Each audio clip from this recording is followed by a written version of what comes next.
Assalamualaikum warahmatullahi wabarakatuh. Perkenalkan, nama saya Rafiqi Rahman Aziz, nomor BP 18101152610037. Saya berasal dari kelas EC5 dengan mata kuliah pengelola sistem informasi, jurusan sistem informasi, Fakultas Ilmu Komputer dari Universitas Putra Indonesia YPK Padang. Baiklah, pada video kali ini saya akan menjelaskan apa itu SDLC dan tahapan SDLC beserta contoh penerapannya dalam pengelolaan sistem informasi suatu perusahaan. Apakah itu SDLC dan tahapan dan contohnya dalam perusahaan? SDLC atau System Development Life Cycle, siklus hidup pengembangan sistem atau System Life Cycle atau disebut dengan siklus hidup sistem, merupakan tahapan kerja yang bertujuan untuk menghasilkan sistem berkualitas tinggi yang sesuai dengan keinginan pelanggan. Jadi SDLC ini adalah suatu siklus atau tahapan yang digunakan dalam pembuatan atau pengembangan suatu sistem informasi agar pekerjaan sistem berjalan secara terstruktur, efektif, dan sesuai dengan tujuan yang diinginkan. Apa saja tahapan yang ada pada SDLC dan apa contohnya pada perusahaan? Yang pertama itu ada tahapan planning atau disebut dengan perencanaan. Merupakan suatu proses dasar untuk memahami mengapa sebuah sistem harus dibangun. Pada fase ini diperlukan analisa kelayakan dengan mencari data atau melakukan proses information gathering kepada pengguna.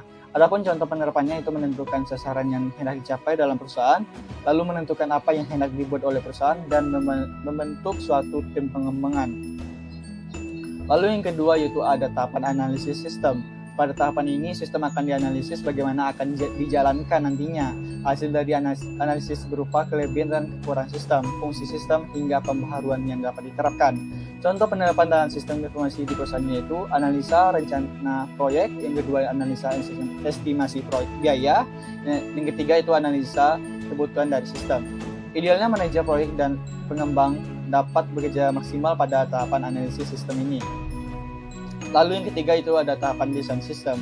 Pada tahapan ini akan menghasilkan prototipe dan beberapa output lainnya yang meliputi dokumen versi desain, pola, dan komponen yang diperlukan untuk mewujudkan suatu sistem. Tahap ini juga disebut dengan sebagai cetak biru, di mana sistem sudah siap untuk dikembangkan mulai dari implementasi, analisis sistem, hingga tenaga pendukung sistem yang akan dikembangkan. Contoh penerapannya yang dilakukan yaitu pertama menentukan bahasa pemrograman yang sesuai dengan kebutuhan, lalu membuat database application dan membuat desain informasi serta membuat desain grafis. Lalu yang terakhir itu tahapan implementasi. Pada implementasi dan pemeliharaan merupakan tahap akhir dalam pembuatan SDLC. Di tahap ini sistem sudah dibuat, diuji coba, dan dipastikan dapat bekerja secara optimal. Tahapan yang harus dilakukan yaitu pada tahapan implementasi dan pemeliharaan ini yaitu pertama itu melakukan survei dan penilaian terhadap kelayakan sistem yang sudah dikembangkan, lalu menganalisis dan mempelajari sistem yang sudah ada dan sedang berjalan, lalu melakukan pemecahan masalah dalam pengembangan sistem, dan kemudian menentukan penggunaan hardware dan software yang tepat, lalu merancang dan mengembangkan sistem baru, dan memelihara serta meningkatkan sistem yang baru jika diperlukan.